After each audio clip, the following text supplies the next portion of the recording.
Assalamualaikum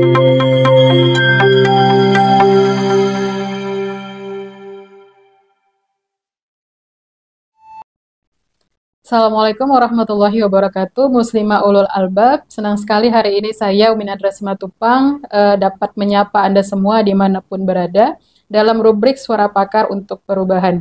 Dan sudah bersama kita Ibu Dr. Rilma Novita, STPP. Beliau adalah seorang dosen teknologi pangan dan beliau juga banyak melakukan penelitian-penelitian yang berkaitan dengan pangan tentunya di salah satu perguruan tinggi yang ada di Sumatera Barat. Sebelum itu, saya ingin menyapa Ibu Rilma terlebih dahulu. Assalamualaikum Ibu. Waalaikumsalam Bagaimana warahmatullahi kabarnya Ibu hari ini? Alhamdulillah. Alhamdulillah. Nah, Ibu berkaitan dengan tanggal 16 Oktober kemarin, bahwasannya itu merupakan peringatan Hari Pangan Sedunia yang di situ banyak terlihat inovasi-inovasi yang berkaitan dengan pangan dan juga menjadi inspirasi bagi masyarakat untuk menciptakan pangan itu sendiri. Nah, bagaimana pandangan Ibu terkait dengan pangan itu sendiri, fakta yang inovasi yang diciptakan masyarakat saat ini? Ya. Baik. Jadi terkait dengan rekayasa pangan gitu ya. Memang sebenarnya sudah banyak gitu ya perkembangan dari produk-produk yang dihasilkan dalam ilmu rekayasa pangan ini. Ya. Jadi mungkin kita bisa kalau sekarang mungkin kita sudah bisa ada produknya yang sudah beredar di pasaran, tapi juga ada yang masih dalam ranah penelitian ya. Nah, contoh yang sudah di pasaran itu kita mengenal misalnya orang membuat mie instan yang itu tidak lagi menggunakan terigu gitu ya. Atau mungkin orang membuat roti gitu ya yang itu ada penambahan atau disubstitusi ya tepung terigunya itu dengan menggunakan ubi misalnya. Nah, kemudian banyak lagi penelitian-penelitian sejenis yang itu memang sudah dalam tataran aplikasi. Nah, kemudian juga ada penelitian-penelitian yang itu memang masih dalam ranah penelitian. Nah, kalau dalam ranah penelitian ini contohnya saya kemarin baca di jurnal inovasi tentang teknologi ya, rekayasa pangan itu untuk menambahkan protein ya di dalam cookies. Dicampurkanlah itu yang namanya tepung kecoa gitu ya. Nah, itu dalam ranah penelitian ya, ide gitu. Nah, jadi untuk rekayasa pangan ini memang sudah banyak sekali. Nah, itu kalau yang dia itu sistematis dalam bentuk penelitian, kemudian yang juga dalam bentuk hasil aplikasi dari penelitian itu sendiri. Nah, tetapi juga di tengah masyarakat ada juga kreativitas di tengah masyarakat itu yang mereka juga mengembangkan produk-produk rekayasa pangan gitu ya. Nah, contohnya mungkin kemarin yang kita dengar itu ada misalnya yang membuat tempe tapi itu ditambahkan karton ya.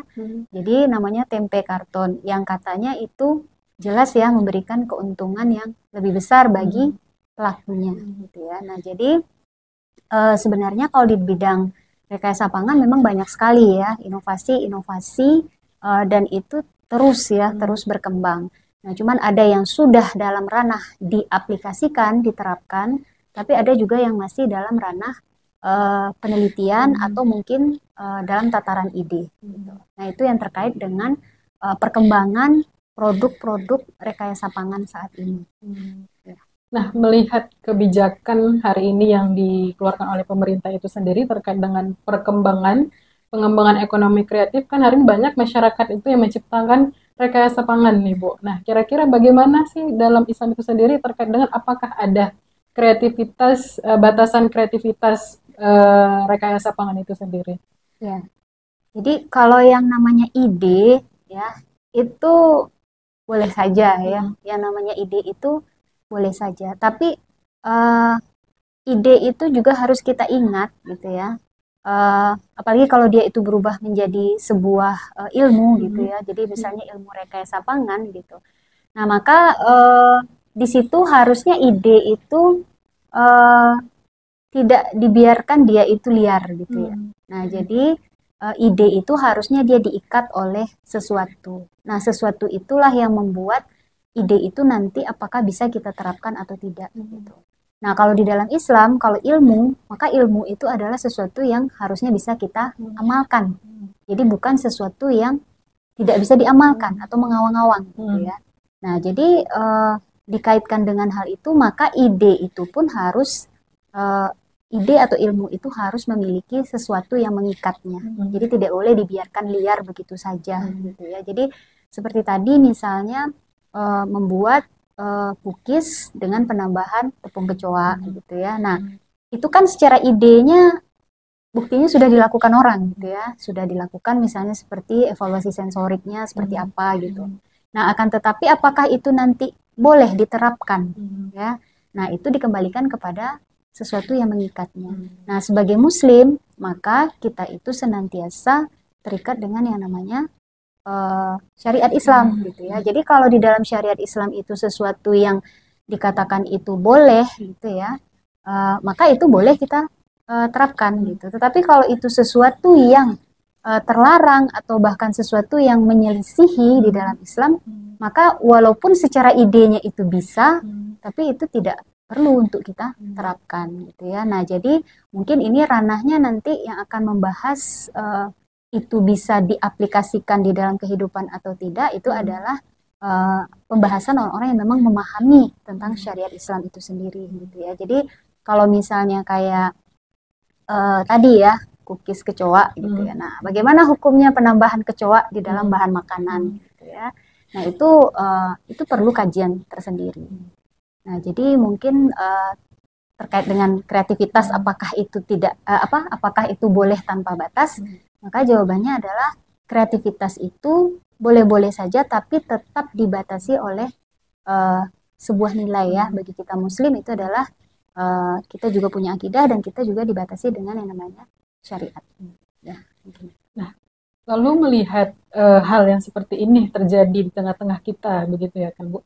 Kira-kira bagaimana solusinya dalam Islam untuk mengatasi hal yang seperti ini? Oh iya. Jadi sebenarnya di dalam Islam itu tadi ya sudah dikatakan bahwa syariat Islam itu adalah salah satu yang bisa mengatur ya.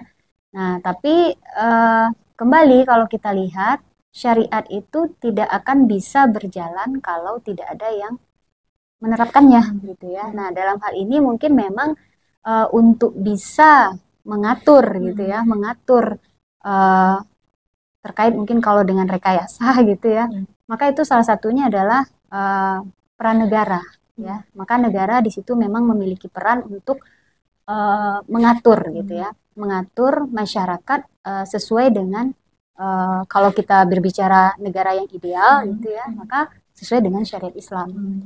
Nah, jadi kalau tadi dibahas ekonomi kreatif, sebenarnya kalau di dalam sistem Islam pun ekonomi kreatif itu nggak ada masalah gitu ya. Kemudian juga pelakunya juga sebenarnya bisa jadi tidak ada masalah selama dia itu di-drill gitu ya, dijalankan oleh sistem yang memang sesuai dengan fitrah manusia gitu. Nah, yang jadi masalah itu sekarang adalah ketika ekonomi kreatif dan pelaku ekonomi kreatif itu mereka lebih dipengaruhi oleh materi gitu ya, atau kapitalis gitu ya. Nah, disitulah jadinya masalah gitu. Nah, jadi bagaimana solusinya kalau di dalam Islam gitu ya? Maka terhadap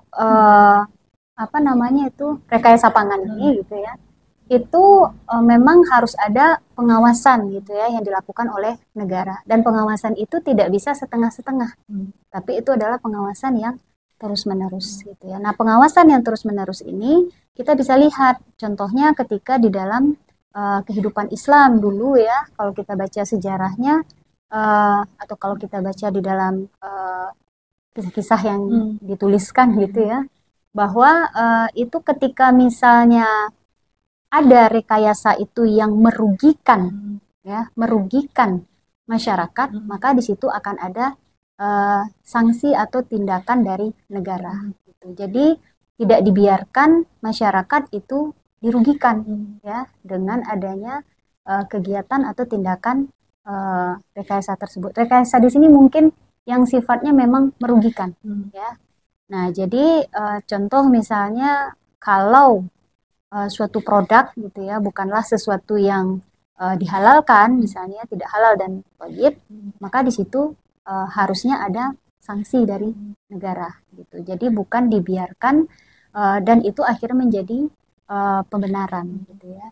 Nah, jadi memang terkait dengan hal ini kita di negara ini mungkin memang masih lemah ya kalau kita lihat. Jadi masih banyak terjadi pelanggaran-pelanggaran terhadap hak masyarakat gitu ya. Jadi misalnya seperti tadi itu pun setelah dilakukan secara sembunyi-sembunyi investigasi ketahuan bahwa ada yang memproduksi tempe yang dengan penambahan karton itu tadi.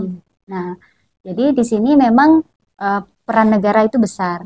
Di samping memang jelas ya kalau di dalam kehidupan Islam mungkin individunya juga harus memiliki keimanan yang baik ya, sehingga mereka juga tidak akan mau melakukan kecurangan-kecurangan terhadap masyarakat.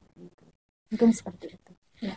Berarti memang kita tidak diberikan batasan untuk menciptakan inovasi pangan, rekayasa pangan, asalkan memang ada standar yang memang perlu kita perhatikan, begitu ya kira-kira Ibu dah. Dan juga negara yang memiliki peranan penting untuk mengatasi hal yang seperti ini supaya tidak terjadi kecurangan, begitu ya. Dan Masya Allah, Ibu, diskusi kita sangat menarik sekali, tapi karena keterbatasan waktu, kita mungkin cukupkan sampai di sini. Semoga ada pertemuan selanjutnya. Dan saya selaku host yang dari tadi memimpin diskusi kita dari awal sampai akhir ini, mohon maaf jika ada kata-kata yang salah. Dan saya akhiri, Assalamualaikum warahmatullahi wabarakatuh. Waalaikumsalam warahmatullahi wabarakatuh.